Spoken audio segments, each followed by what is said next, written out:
বিসমিল্লাহির রহমানির রহিম। হে সমস্ত জগতবাসী, আজ আমি শামীম আলী চিশতি আপনাদের সামনে একটি আলোচনা নিয়ে হাজির হলাম।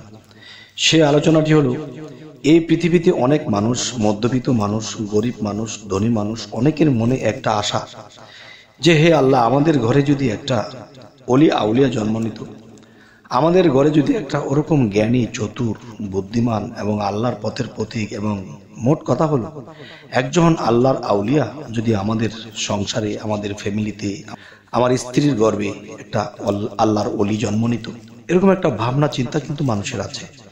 কিন্তু দেখা যায় জন্মের পরে সেই ছেলেটি দুষ্ট হয়, সেই ছেলেটি বিভিন্ন খারাপে লিপ্ত হয়, বিভিন্ন বদনামের কাজ করে, বাবা মাকেও মানুষে অনেক রিপোর্ট করে।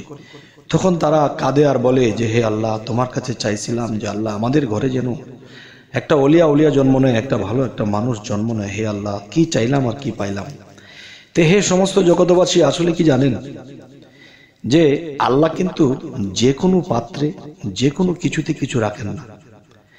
যেমন আমি একটা কথা বলতে চাই, হযরত গাউসুল আজম বড় পীর, তিনি তার গাউসুল আজম নামের গুণে আগুন হয়ে যায় পানি।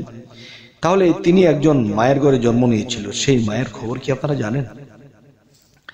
সে মা যেরকম ছিল পর্দাশীল, তেরকম তিনি কি একটি কথা বলা হয়েছিল, যখন আব্দুল কাদের জিলানীর পিতার কাছে যখন তাকে বিবাহ দেবে, তখন বলা হয়েছিল যে আমার একটি মেয়ে আছে, তোমাকে বিবাহ করতে হবে। সেই মেয়েটি অন্ধ, কালা এবং খোরা, সে হাঁটতে পারে না, খোরা। তখন বললো, এমন একটা মেয়েকে যদি তুমি বিবাহ করো, তাহলে তোমার ঋণ শোধ করে দেব, তোমার ঋণ শোধ হয়ে যাবে। এখন বললো যে হ্যাঁ ঠিক আছে, যদি আমার ঋণ মুক্ত হওয়া যায় তাহলে আমি রাজি। তো এখন গিয়ে দেখে মেয়েটি ফর্সা, সুন্দর, চোখ, নাক, মুখ সব ঠিক আছে, পা খোরা নয়, সব ঠিক আছে। কিন্তু তিনি বললেন যে মেয়েটি খোরা, কানা, বোবা, কালা, এখন সবই ঠিক আছে। তখন বললো না না না, আপনারা কি বললেন, এখান থেকে মেয়েটা সব ঠিক আছে। তখন সেই মেয়েটির পিতা বলতে লাগলে, দেখো, এই আমার মেয়েটি, এই মেয়েটি কখনো পর পুরুষের মুখ দেখেনি এবং বাহিরের আলো বাতাস দেখেনি, তাই সে অন্ধ। সে এক বাড়ি থেকে আরেক বাড়িতে কখনো হেঁটে যায়নি, এই জন্য সে খোরা। এবং এই মেয়েটি দেখা যায় যে আমি পিতা, তার মাতা, এর বাহিরে কোনো পুরুষ লোক সে চোখে, দুই নয়নে চোখে দেখেনি, যার ফলে সে অন্ধ। সমস্ত কিছু বুঝ দেওয়ার পরে তো এমন একটা লোকের কাছে বিবাহ দিল, তিনিও সৎ। একটি ফল গাছ থেকে পড়ে পানিতে ভেসে গিয়েছিল, সেই ভাসান্ত ফলটা খেয়েছিল ক্ষুধার তাড়নায়। তখন বলল যে হায় হায়, আমি কি করলাম, কার গাছের ফল খেলাম, আমাকে তো হিসাব দিতে হবে। তাহলে সেই ব্যক্তি ফলের জন্য সে 12 বছর খাটলো। এরপরে তাকে এরকম একটা মেয়ের কাছে বিবাহ হইল, আর সেই মেয়েটি সৎ এবং পর্দাশীল। তাহলে একজন পর্দাশীল মেয়ের ঘরে এরকম একটি সন্তান জন্ম নিয়েছে। এখন যে কথাটি বলবো আপনাদেরকে, দেখেন যে আমাদের যে এই জমানা পড়েছে, এতে পর্দা সবসময় থাকাটা অসম্ভব, হয়তো যতটুকু থাকা যায়। এক, দ্বিতীয়ত হালাল খাবার তো খেতেই হবে। তৃতীয়ত যে কোনো নারীর দিকে কুদৃষ্টি দিতে পারবেন না, এবং আপনার স্ত্রী কোনো পুরুষের দিকে কুদৃষ্টি দিতে পারবে না, এবং স্বামী স্ত্রীর মধ্যে একটা বিশ্বাস ভক্তি থাকতে হবে।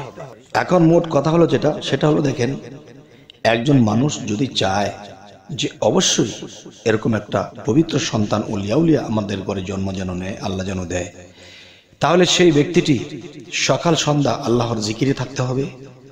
এবং দেখা গেছে যে সূরা ফাতিহা 3 বার, কুল হুয়াল্লাহ 3 বার, এরপরে ফালাক একবার, নাস একবার, প্রতি সকাল সন্ধ্যায় পরে পাঠ করতে হবে। এবং এগুলা পরে বুকে ফুঁ দিতে হবে, সেই খাদ্যের মধ্যে ফুঁক দিয়ে খেতে হবে, এবং কুদৃষ্টি থেকে মুক্ত থাকতে হবে।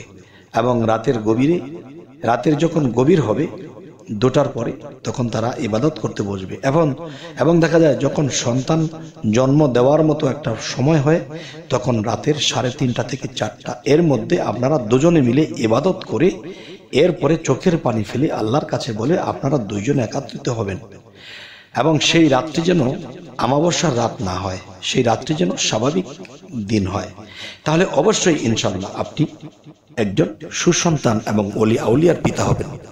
তবে হে সমস্ত জগতবাসী, আমাদের এই চ্যানেলটি যদি আপনাদের ভালো লাগে তো অবশ্যই সাবস্ক্রাইব করে নেবেন, পরবর্তীতে যেন ভালো আলোচনা এনে দিতে পারি। সকলে ভালো থাকবেন। আল্লাহ হাফেজ।